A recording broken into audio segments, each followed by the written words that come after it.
Welcome to the next episode of the Entrepreneurial Excellence podcast.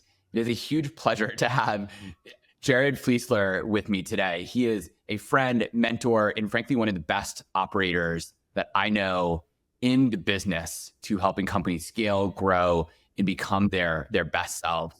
He's currently the founder of First Call, which is basically pragmatic coaching for founders going deep in the trenches. It's not your sort of everyday coaching. It's actually, how do I build my business the right way?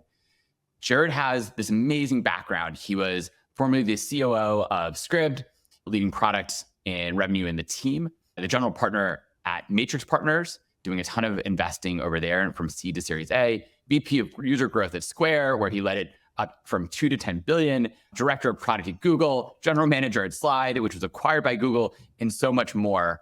And the key most important thing is Jared is one of the, I almost would call you a sort of CEO and founder whisperer for how to grow and build companies and become the type of founder or company builder that a founder presumably wants to be when they start their business. So Jared, it is a huge pleasure to be able to spend this time with you. Thank you. Thank you so much for having me. It's great to be here. Absolutely. So what did I mess up or get wrong in your background when going a little bit deeper on that front, just for a second, of like, what have you really done? And how did you even get into some of these things that you've done? Because you don't have a completely traditional background. You didn't go to Harvard or Yale or any of these other fancy schools. And yet you frankly are one of the top operational and go-to-market leaders I know.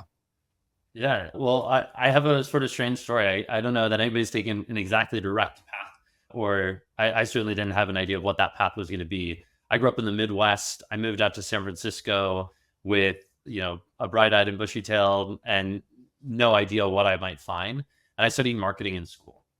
And I think I was always really interested in this idea of building and storytelling. When I was a kid, I was putting together computers and I started a website design business. I think it's an interesting thing when you talk to entrepreneurs, you almost always get back to a childhood story of entrepreneurship, of businesses that they built. And so it's actually something that I look for. And it's something that was true of me when I was a kid. And so when I got out to San Francisco and I graduated college, I didn't know what I was going to do. But one thing that pops up a lot when I talk to entrepreneurs is hearing about this really authentic thing that they did that then just connected them in the right place, the right time, where they discovered a new market or their co-founder. And for me, it was food. For my friends, they know me as a total foodie. And so I was one of the first writers on Yelp. And so when I was in college, I was the college food snob. You can probably see a 20-year-old photo of me on Yelp under my reviews. And ironically, writing a bunch of reviews in college connected me with a bunch of tech people because it was all San Francisco restaurants. And so I met Keith Raboy and I met Sean Loth and I met the Stoppelmans and Max Levchin and all these people through Yelp because they would see my reviews and it's like, oh, you're Jared F. And I actually met Keith at a Yelp Elite party. And that's how I ended up eventually, becoming friends with him and having him say, hey, why aren't you working in startups, and finding my way to startups. And so I think it's really important to go deep in whatever it is that you do. And so for me, that was going out to restaurants and writing reviews. And it led me into this amazing path of going to Slide and going to Google, which I'd always dreamed of going to. I never thought I could possibly leave Google. And then went to Square, had this incredible opportunity to run growth there, tried my hand at venture, mostly because I thought I wanted to become a founder, but it was really just being obsessed with the idea of being a founder. And then eventually went on a little bit of an eat, pray, love journey around the world of being like, how do I align my values and have real meaning in my work? Ended up joining Scribd, helping to reboot the company, and really take that from its first decade into the second decade. And then when I left that, I thought, I want to be across more companies. I want to maximize and have impact as my North Star. And so it ultimately led me into coaching, where now I get to work in the weeds with operators, with founders building their companies. And I just love it. It really feels like my calling.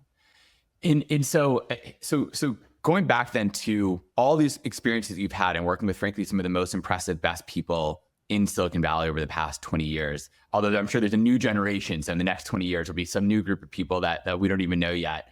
But what are some of the elements that you would say from all these companies and all the companies you've invested in and coached and been on boards of, what are the definitions of sort of excellence, right? When you think about entrepreneurial excellence, how do you define that? Or what are the qualities you see in these individuals that have led them to become these well-known figures now, where you can just say their names on a podcast, like everyone's going to know who they are? They weren't those people back then, but they had some qualities that led them there. What do those look like? Yeah, I think generally what I find of these like incredible entrepreneurs is that they become obsessed with something that they believe really matters, and they intend to do it better than and in a way that has never been conceived of before. And so if you look at that with Jack, for example, at Square, he wanted commerce to be easy. That was the original Square mission, was make commerce easy. And I remember when I joined thinking like, man, that's so big and so broad. Like, what does that mean? And we're sitting there going, we want to have a simple credit card reader. And Jack was thinking like 4 steps ahead. He's like, no. It's not about the credit card reader. That's like a means to an end. That's a bridge into this world. We want to make commerce easy. And that drove this idea of Square Cash and originally the wallet product and paying with your name and all of these things of having tools and pushing a button, getting more customers. And so I think that almost every founder that you meet, or Sergey and Larry famously said, the one problem with Google was that you had to tell it what you want. That Google should just know. But the idea was you ask a question and Google gives you an answer, right? Any question in the world, right? And so I think these founders, you look at what Sam's doing with ChatGPT, it's like many things that ChatGPT is actually doing seemed like science fiction 5 years ago, right? They were these things that imagine if only X, Y, and Z happened, right? And so you have to have somebody who just believes that they can do it, that they can make it possible. And when everyone else says no, they still say yes.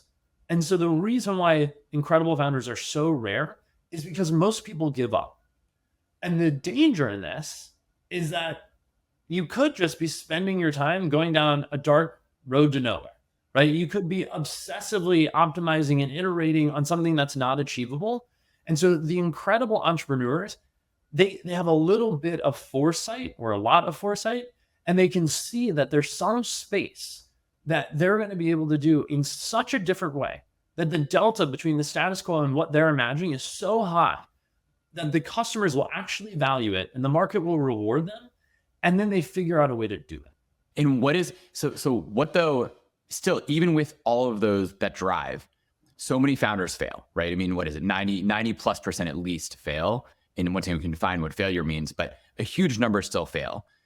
Is what is still the difference between the 10% who succeed, or even the really top 1%, some of the people you're talking about, and everyone else? Even when the other people who are super focused, very smart, have every credential, have all the money in the world, and yet it still doesn't work out. Is there a missing element?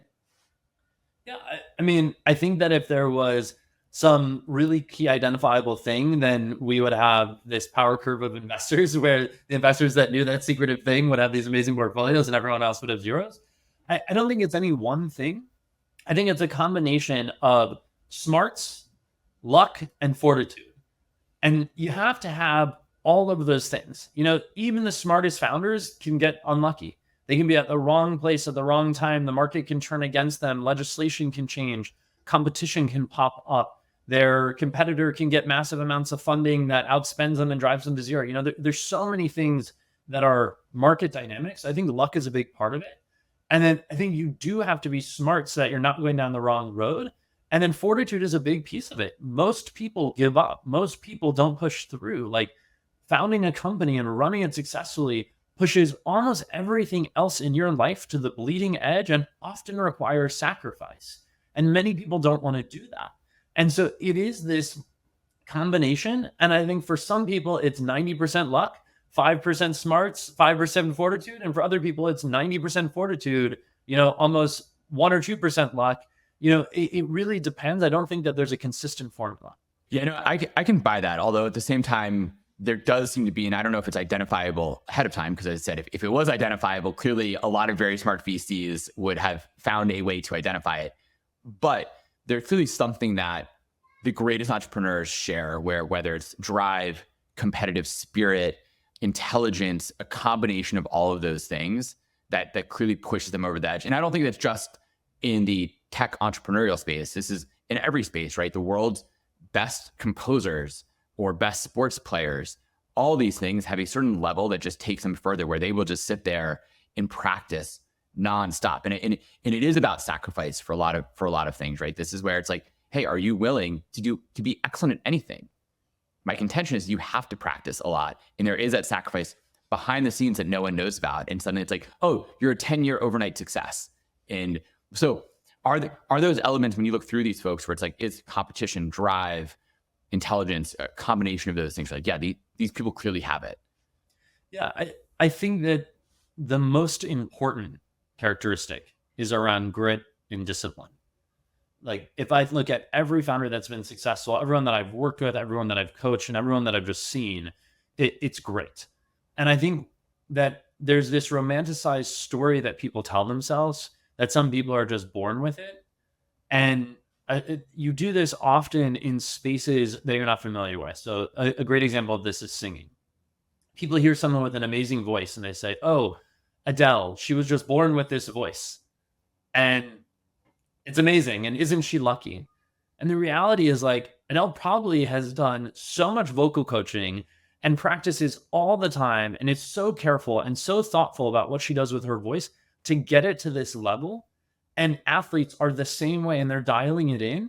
And even if they were born, like, sure, some people have some raw core skill set or they were handed something on a silver platter, but the great ones take that and they turn it up a notch or 2 or 3 or 4, right? They hone and craft that skill.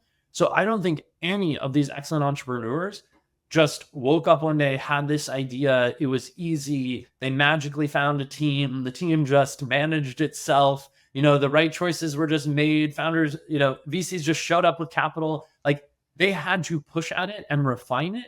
And the ones that are lazy and the ones that give up and the ones that don't have grit and don't have drive and don't want it as badly, those are the ones that just peter out. Yep. No, totally. And it's sort of shocking to me, as someone who's now been in Silicon Valley for 14 years, that how many people who I met over the years have certainly left the Bay Area, but much more than that, have also left the entire ecosystem. And I'm sure they're doing great and are happy with what they're doing, but they've kind of gone from one career path to another, and you don't end up honing yourself far enough. And not to say that I'm doing the right things myself either, but I'm trying every day to get better and better. And I'm very sure that I'm a better entrepreneur, leader, manager, and spouse, frankly, than I was 10 years ago. And I continue to learn as well. So when you go back to thinking of like success or excellence in a sense, like, what are the outcomes or areas where you're thinking through for founders where it's like, this is the end goal that they're shooting for? Like, are they shooting for money? Is it for fame? Is it for the love of producing something new in the world? Why are they doing it in the first place? And then the ones who do it multiple times, like Jack, why did Jack keep going back to it? He didn't need to have any follow-ups, and yet he did. Why does Elon Musk continue to do the stuff that he does? The good and the bad, probably, but like, what are those outcomes that people are looking for? Yeah, so I think that there are a few different ones. I don't think this is consistent across everyone. So if you take the kid who grows up as an orphan and doesn't have a family and grew up on food stamps, maybe for them, their drive is security. Like, just knowing that they and their kids will never have to be in that position again. And they have something that you or I or Jack doesn't have, which is they get to reflect back to that moment, that cold night sleeping on the floor without food, and be like, never again, right? And that just drives them. That every night, maybe they have a picture of themselves or their parents or whatever it is, and they look at that every night before they go to bed or every morning when they wake up. So for them, that might be the little Energizer bunny in their corner that just keeps them going day after day after day and drives them to excellence. So it's sort of like that fear of I could end up back in this, not having enough money to have a roof over my head. Sort of just fear that's driving them. Yeah, it's a very effective motivator where you can say, this is something I want to avoid. And so it's actually, you're not running towards something, you're running away from something else, or you're running towards a dream that same kid sat there and thought about, what would it be like? What if I could just buy a car? What if I could just have a big table full of food, right? And maybe it was that dream of that keeps driving them. Whereas I think somebody like Max Levchin or Jack Dorsey or these people that have had success, or Elon, for these folks, I imagine it's a little bit more of competing with themselves. It's a little bit more of like chasing, like, what is that next thing? What is that thing that's going to give me that feeling of success and accomplishment? It's not making another $1 million, or it's not, having another small win under my belt. It's kind of outperforming yourself or out competing, having more impact or whatever that is. And I think the other thing to remember is that, and this has probably been true for you, it's certainly been true for me. I think that our values and what is important to us changes over our lives. And so you've got 2 kids. If I go to a previous version of you 20 years ago, what you spent your time optimizing around and what you prioritize was probably really different than what you spend your time optimizing, prioritizing around now.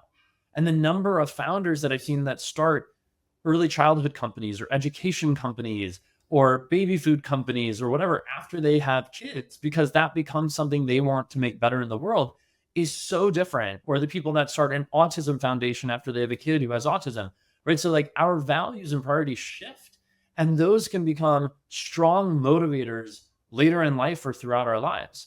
And so I think these things change. I don't think it's one thing, but I think there's something that's deep in you. And for excellent founders, it's a calling.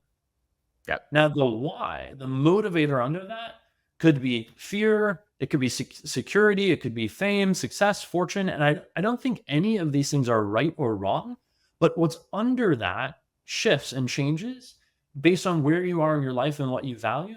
But the consistent thing is that I think those founders view it as a calling. They view it as like something they're pulled to, something that I used to say you should get dragged kicking and screaming into being a founder. It's so hard. Most people fail unless you just feel it in your bones and you can't resist it. Then when the going gets tough, which it will multiple times over, you'll probably give up. And if it's calling and you feel like you have to do it, you won't. And that's what separates the good from the great. Yeah, I love that, and it's so true. I mean, my wife was recently asked me, and like we've had our own little challenges recently. She's like, "Do you really want to keep doing this?" And then actually, I had a VC who asked me a while ago this terrible gotcha question. I'm still angry about it, frankly. He's like, "Do you love what you do?" I was like, "No, are you kidding me? This is terrible every day. It's so hard, but there's nothing else I'd rather be doing because I get to learn every single day about something new. I know exactly how I can work to improve myself. I don't know all the challenges that are in my future, but I know there's going to be new ones, and they're going to be interesting for me to figure out and attempt to learn how to wrangle that problem and then move on to the next and continue to grow it." And so do I love it? No, but frankly, the things that anybody, I mean, I don't know, like I actually don't know if that's the right even term. It really bothered me when you asked that question. So I'd revise that question. So I think the challenge with this question is that it takes a moment in time. And really what most people are doing is they want to zoom out and they're thinking about a longer term duration. It's your life, right? It's not this moment in time. And so we all have, I call them chores. Like we all have chores in our career and our life, things that we need to get done, but that we don't enjoy doing. And so I think the better question is, hey, Adam, when you pause and you reflect back on the last 6 months, are you happy that you're spending your time in the way that you are? Do you want to shift any of your priorities? Do you think that you're spending time or energy in something that's not really serving you? Okay, maybe we should shift and change that.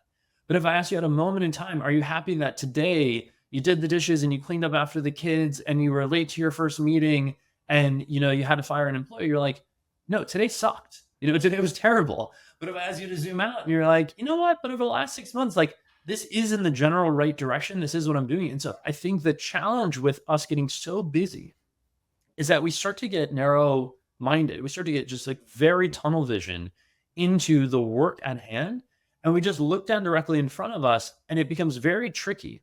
And so the one of the most important practices is zooming out and saying, okay, why am I doing this? What am I trying to accomplish? And holding yourself accountable. And figuring out if you do that by yourself or with a coach or with a friend or an accountability partner or your romantic partner, whoever it might be. But if you can do that, then you're like, I'm generally on the right path. Yesterday sucked. It's been a really hard week, but over the last 6 months, I'm really proud of what I'm doing and I'm happy about this. And for those who aren't watching on video, I'm actually smiling in time because you don't know this, Jared, but actually what you just said made so much sense to me because literally this morning, I didn't even tell you this. We had to fire someone this morning before we got on our call. My kids are on spring break right now. As I mentioned, I won't say the date exactly because I don't want that publicly, but like today's actually my birthday. So woke up really early this morning and I was actually reflecting as well. In my reflection, in fact, was, what? I won the freaking lottery. Like, I am so lucky every day. I was born in the United States, which already puts me ahead of so many people in the world. I have amazing parents. I have, I think, really good genetics. We'll see over time, but really good genetics. I'm lucky enough to have great friends, a great spouse, great children. I'm able to live where I want to live. And then the best part of all this in some ways is I got to get on calls with people like you and learn every day. And like, that to me is so fun and interesting and cool. And build this company that I believe is going to make a huge difference in the lives of every single entrepreneur in the world. And so, yeah, but it sucked. Like, this week had a bunch of challenges. I'm like, this is broken. We need to fix this. We need to go faster here. All these things. But yeah, like this is the fun stuff, man. Like, I'm so lucky that I have the opportunity to go do this and sit in my home office with a bunch of screens around me and do all these things. Like, I won the lottery every day. Yeah, I that totally resonates with me. And I think one of the things that I think about for myself in my own life, because I'm just figuring it out just like anybody else. And one of the things that I talk to clients about is understanding our psychology. It's not about saying, hey, I'm not going to feel these feelings, but it's being able to sit next to your experience, being able to sit next to how you're feeling. And so there's a study done around happiness, and most people think about goals. And the problem with goals are that you think about it, and a common occurrence is that you say, I'll be happy when. Yeah. And so you fill in that gap with whatever it is. And a funny thing happens, particularly for high achievers. You start to get close to that goal and you say, well, I don't know. I thought I wanted to make $100,000, but maybe I need to make 150. I thought I wanted to be able to buy an apartment, but maybe I need a 2-bedroom apartment. I thought I wanted to have a kid, but maybe I need 2. I thought I wanted to start a company, but maybe I need to take one public, right? And so we tend to push these goals out. And it's this never-ending cycle of sitting just below happiness. And so there's an interesting study done that they looked at what happened to people's happiness when they doubled their salary over the course of a number of months. And what happens is people start to increase their means.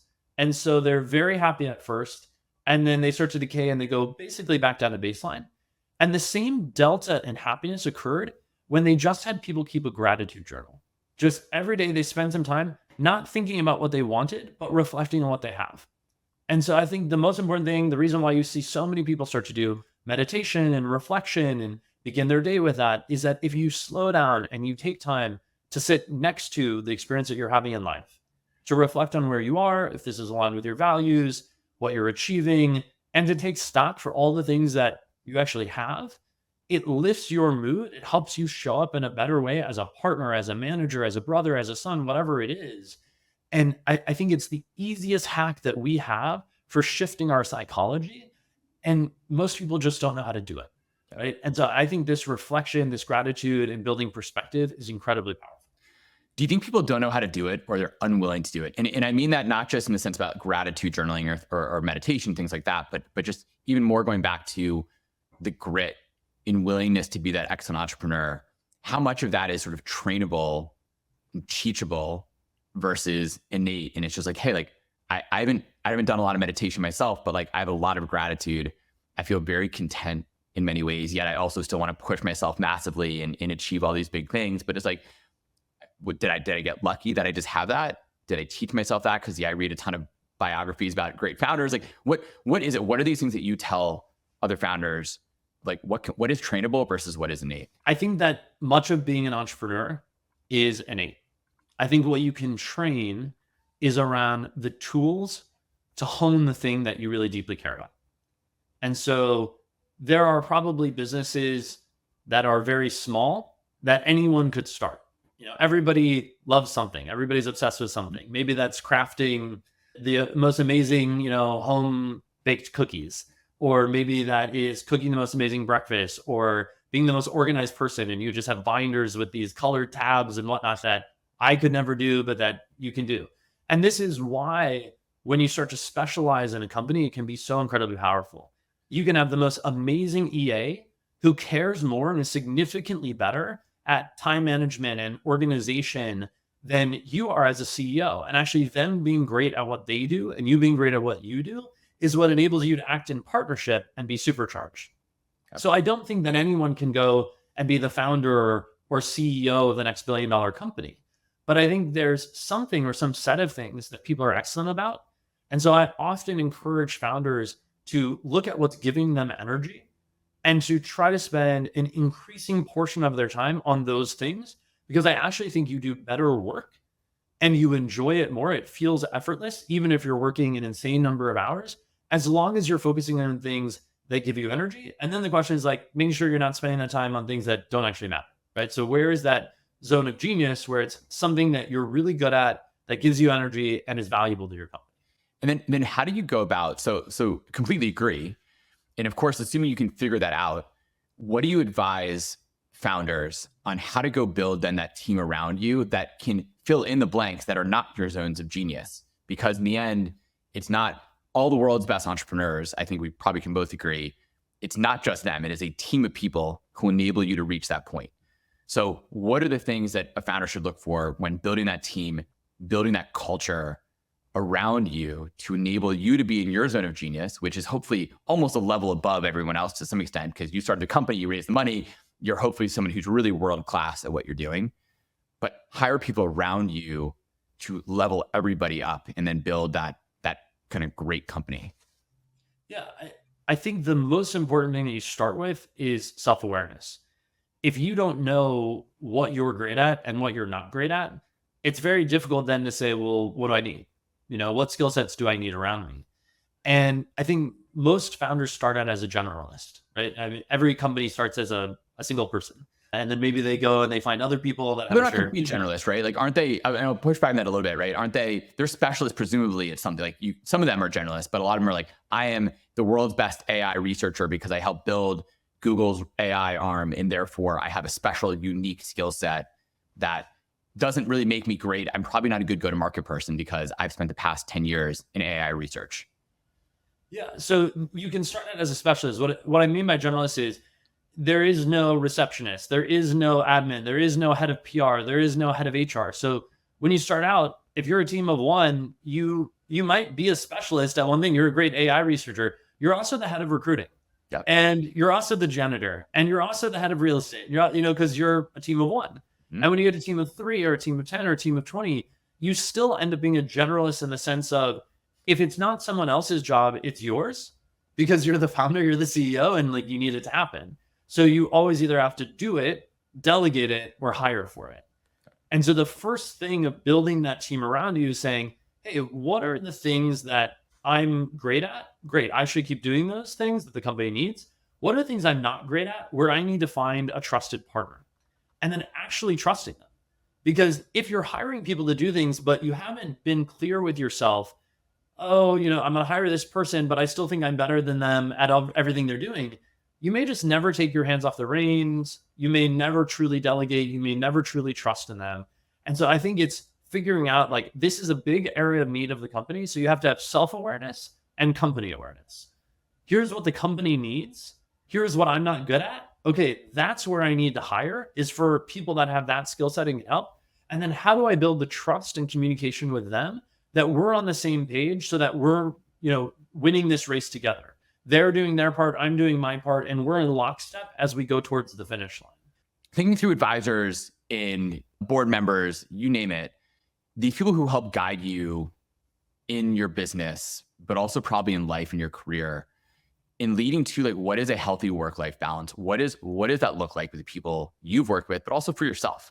What does that mean? You're someone who I know still works really hard. You don't need to, right? You're not financially required to work hard, but you take a level of depth and care in everything that you do because it's who you are.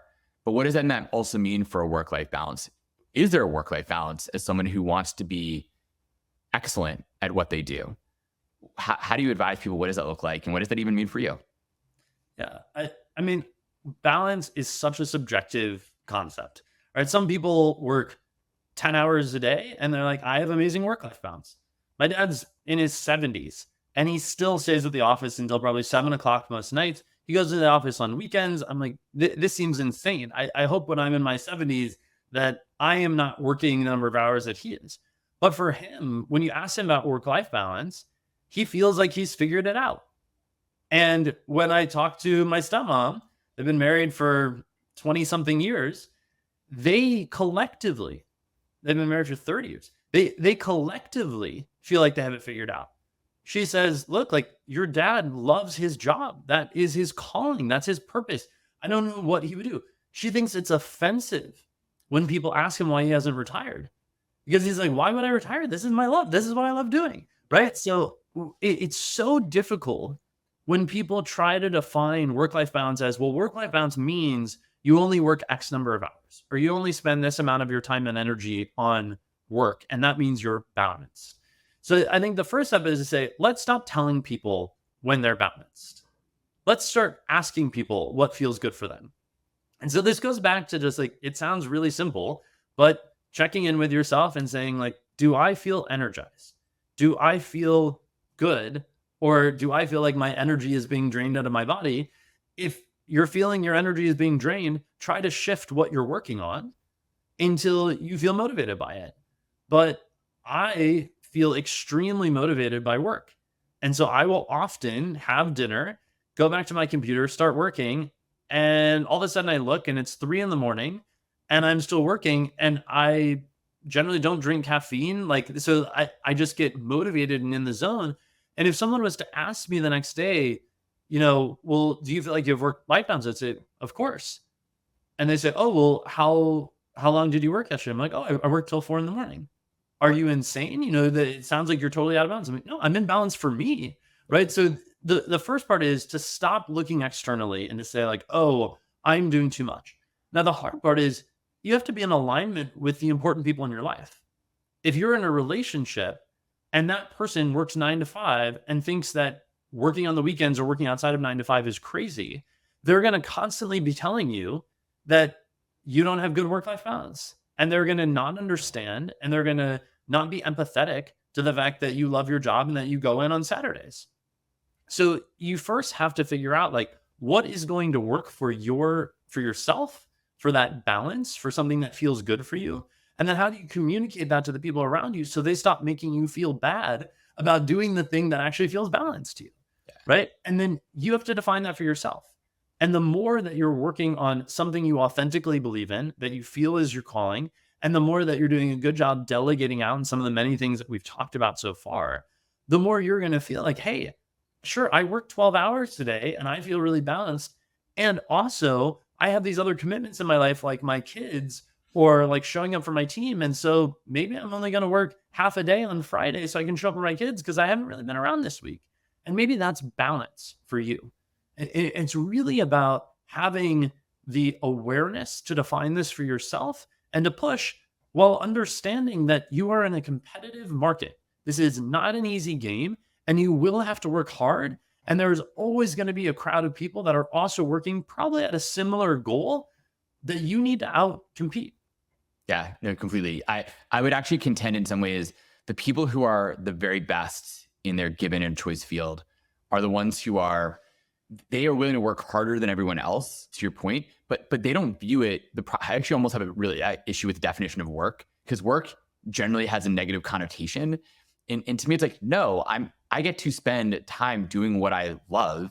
No one's forcing me to get up and get in front and go and sit in front of my computer every day, basically 7 days a week. No one's forcing me to do that. I don't have to go do it. I could probably go find a normal a job, quote unquote, that's sort of 9 to 5, and I'd be fine. But this is what I want to be doing. This is what I want to be doing stuff. And now I've also made really choices. Like, I think as a logical adult human being about where I want to spend my time. And there are sacrifices still, right? You can't, arguably in life, you can't have it all, and no matter what you do. But certainly in the game that you're playing as an entrepreneur, you have to make choices and sacrifices. But I'm okay with that. And to me, it's not work. This is in some ways play. Like, what's the worst that's going to happen? Yeah, my company could fail. Man, that would suck for all the time and energy I put in. But I learned so much every day, got new skills, new experiences. I met amazing new people, and I got to have fun doing what I was doing every day. That is, to me, that's not work. It's play. Yeah, I'll give you a funny anecdote. A friend of mine has kids, and I talked to him about his shifting perspective on employees that have kids. And, when I think back about this in my 20s, there used to be this idea where you would hear founders talk about like, oh, you can't be a parent and also work at a startup and be successful. Like you're just pulled in these two different directions. And at Square, I really saw that that wasn't true. We had Sarah Fryer join us as CFO. She had two kids. She did an incredible job balancing that. Jesse Dorigesker, who ran our hardware team, and he just had such discipline. And when they were in the office, they were so clear. They weren't wasting any time because every hour or every minute they wasted came at this huge expense of something that they really deeply valued. Versus the 22-year-old who's like, well, I'm just going to go home anyways. And like, I don't have a girlfriend or a boyfriend or kids. It doesn't really matter. And so I had this founder friend recently tell me, it's like, I don't even want to hire people that don't have kids because they're expert multitaskers. They're so good at understanding how valuable their time is and juggling these things at once. And that skill set makes it way over. But if you just look at the hours that they're working, they probably look like they're working fewer hours than their 22 or 25-year-old counterpart, but they might be getting twice as much done. And so I don't think this is the simplest thing to measure. It's really about the quality underneath and about how these people manage their work and their balance with the rest of their life. And there's actually, there's a lot of stats that sort of showcase what you're saying, which is I think the most successful founders, and by success, I'm defining this sort of is quality financial outcomes for success, are people who are sort of 45 is like the mid zone for the most successful founder age group. It's not the myth of the 20-year-old straight out of college or who skipped college even to go do that. Those are the fun stories to tell. And of course, some of those do happen, but it's actually the older entrepreneurs, probably because one, it's a mix of experience, which sometimes is just really important to go run a team, build a team, create expectations, all the things you're saying, but also the level of discipline to say, you know what, like I'm going to focus on certain things that are important and I'm okay giving up those other things. Right? I used to your point, I used to play video games. I used to go out on a regular basis and drink and do all those things. And guess what? I haven't turned on my video games in years. I don't have time for it. I'm way behind on all the different shows and TV stuff. I basically don't drink anymore. And on the other hand, like I'm probably healthier than I've ever been. As I mentioned, sort of a sort of funny thing. I've like, it's my birthday and I got a new driver's license. And so I've looked over the past 5 years, I've lost 25 pounds. And I'm not trying to, but it's a combination of eating healthier and then also like basically cutting out alcohol. And I think doing a better job working out when I have the opportunity to do that. And suddenly it's like, oh, I'm healthier. I'm getting better sleep. I have more mental energy. In art, I feel like I'm at the peak of, or certainly compared to where I have been because of what's changing. And I feel like things are really balanced in my life. I'm sure my wife would disagree with some of those contentions, but generally speaking, I feel that way. So I completely agree with you along those lines of what people should think about. So to kind of round things out a little bit, a question that I ask every single person is if there's one single piece of advice, boil it all down to one thing that you would give to every founder, entrepreneur out there to say, this is, if you just focus on one thing. And the reason, by the way, I ask is because I think it's really hard for people to focus on multiple things. So just say, what is the one thing you would focus on to achieve outsized excellence? What would you define that as or suggest? I think it depends what stage you're at, but let's talk about in the earliest stages, kind of the biggest mistake, and you alluded to this, is this idea of focus. I often see that people skip over product market fit. They just act like it's going to happen and they start to get distracted, or they have like mediocre product market fit, but then they start spending a ton of time on what their logo design should look like or their website, and the reality is foundationally, you don't have a business if you don't have product market fit. So being more maniacally focused on, do we have fit with the market? Do we have something that people value? And solving for that and being really, really honest with yourself about whether or not that's like taking off. Is that actually working? And if not, how do you just keep hammering on that until you get it? That is probably the most common mistake that I see founders make, is they get to like okay or good enough, and then they start to go off in a different direction. Oh, I'm going to go raise some more money. I'm going to go hire some more people. I'm going to do this, but like they haven't actually dialed it in. And so I think that product market fit is incredibly important. I think if you've achieved that, and now you're going, well, how do I get to excellence? What do I do next? Then the question is like, how do you scale? How do you grow? How do you think about where that growth is going to come from?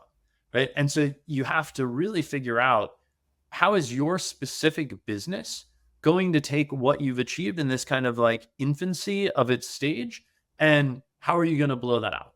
Part of that is building an amazing team. We've talked a lot about, you have your limitations, you only have so much bandwidth. So how do you find really great people that fill in the gaps where a company has a need that either you're not great at or that you don't have time to do? And then you think about, how do you grow? There's only really three ways that people grow a company. They either do that through the product itself, they do it through sales, or they do it through marketing. Some companies grow in all three of those. They figure out something organic in product, they have a sales team, and then they're figuring out advertising. And many companies just do one of those. But it's amazing to see companies that start trying to spray and pray. They're doing all of these things. And then they go, you know what? Like, it's never going to make sense for us to have a sales team. Or we're never going to be able to do paid marketing acquisition. Like, we're just in such an entrenched market. So many people are trying to buy these customers. We're going to have to go out and do sales. Like, it just isn't going to make sense for us to do pay ads.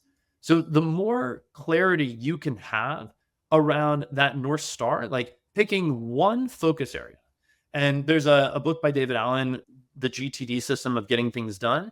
And he talks about like, how do you focus and get things done? And the advice is to spend 2 hours a day on your top goal and to do it as early in your day as possible. And that seems kind of crazy when you start with that. So they say like, oh, maybe you should start with like 20 minutes or 30 minutes and work your way up. But this idea, and most people, if you're honest with yourself and you audit your time and you're like, okay, I have these things that I need to do. Many people are like, I'm going to do the small things first so that I can feel some wins. I'm going to do the things that I want to do or that are exciting or that are fun. But you'll actually make significantly more progress if you're just very clear about, this is the most important thing that needs to happen. I'm going to spend real time on it. And as you're in a company, communicating that out, whether that's sending an email out, talking about it at your all hands, writing it on the board, posting it on the wall, putting it in Slack, making it part of your company mission statement, whatever that is. It's like, there is something to be said about being very, very clear about what you're trying to achieve and why, and then getting everyone to run at that thing, because it is the biggest issue that you're dealing with. And to move it forward takes a lot of combined effort and work, and doing all the little things around it just don't matter. They just don't matter as much. And so that's what I would encourage founders to focus on, is like, how do you get to clarity and focus? If you're early on, that's around product market fit. If you're later on, that's probably around your team and growth, and then communicating that out so that everybody's in alignment around it. That is, it reminds me that I have a lot to think about for my own company and for the founders that I work with too. It's sort of, how do you get that level of focus? And I want to have one bonus round question, because you just brought up a question to me in my mind, which is, how do you define really hitting product market fit? How do you know that you've actually hit it? As sort of the bonus round question. I almost wanted to end just before, because it was a great answer. But product market fit, how do you know you've hit it and you can move on to that next step? Yeah, I think when you've definitely hit it, but that you don't know if you've kind of hit it. And I'll explain what I mean by that. You've definitely hit it. The customers kind of run with it. You have an idea like, oh, customers will use us in this way. And then you look and customers are like doing things way beyond what you expect. And you're like, okay, we have product market fit. Now, the challenge is, do we have product market fit for power users, or do we have product market fit for a mass market product?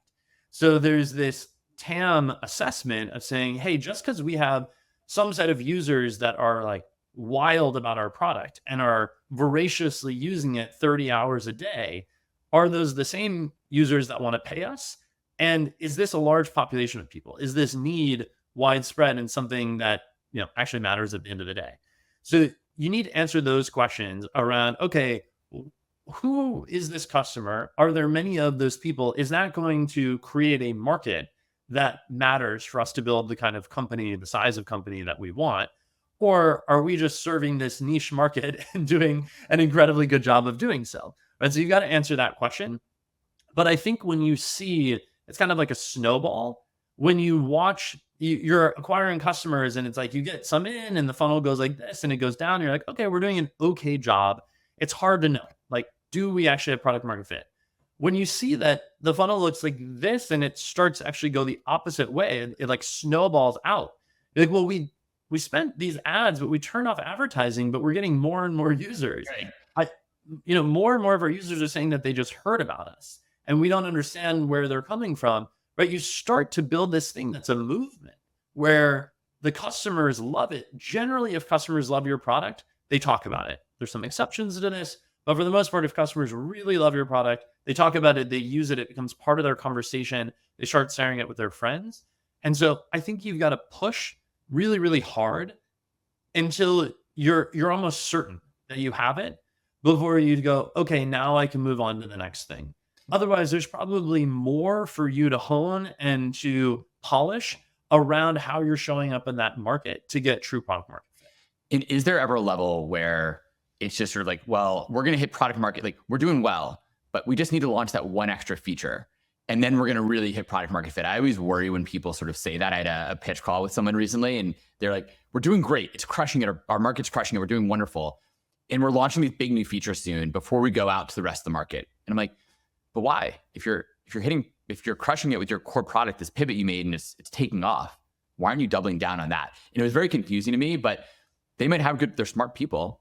So is there that one extra feature you just need to launch to really enable it to get big? Or you just, you know what, if you've got something that's working, maybe even for those hardcore users, keep growing until you saturate that hardcore user market and you'll slowly launch new features over time, but it's not just one more thing. Yeah, it's hard to say in the abstract. There are certainly features that are gates, that are preventing people from signing up, especially in enterprise products. They might have an enterprise purchase checklist or some big, you're trying to sell a $100,000 a year license to a company and they have a list of criteria they want and you are missing 2 features, they're not buying it.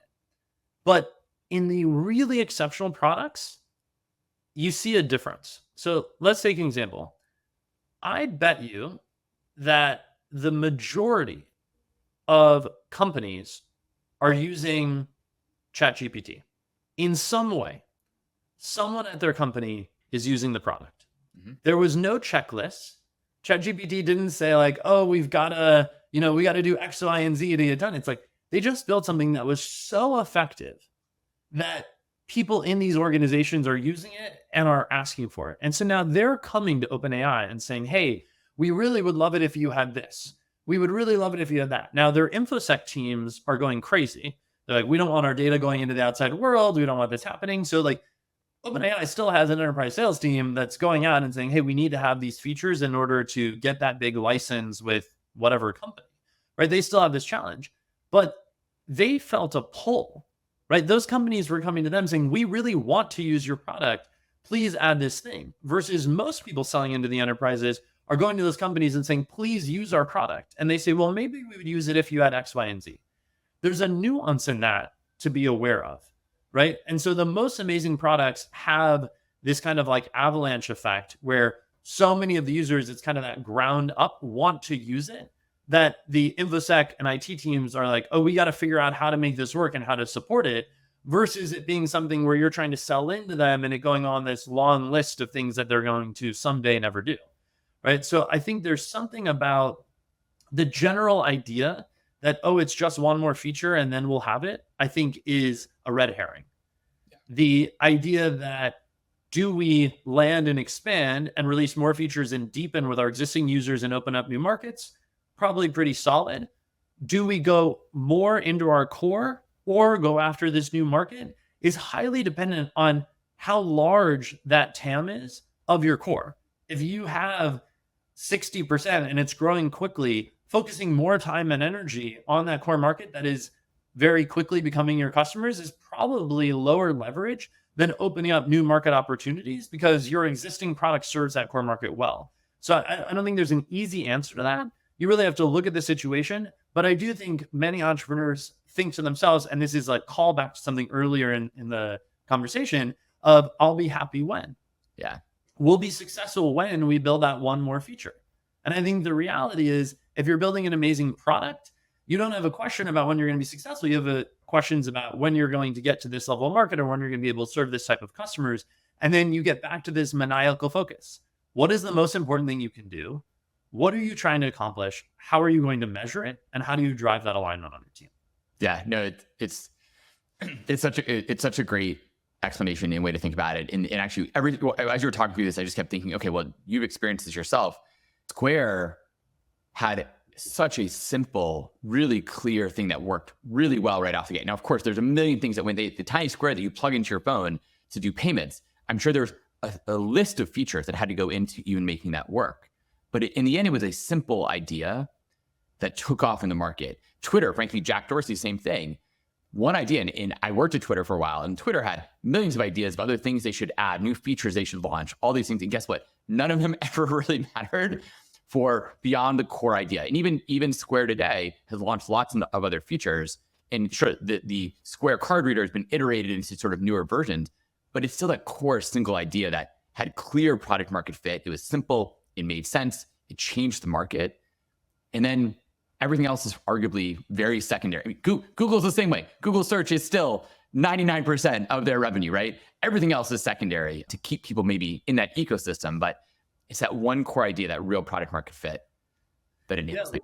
One story about this that I often tell that I just like captures this for me is something people don't understand is Square was not the first mobile credit card reader.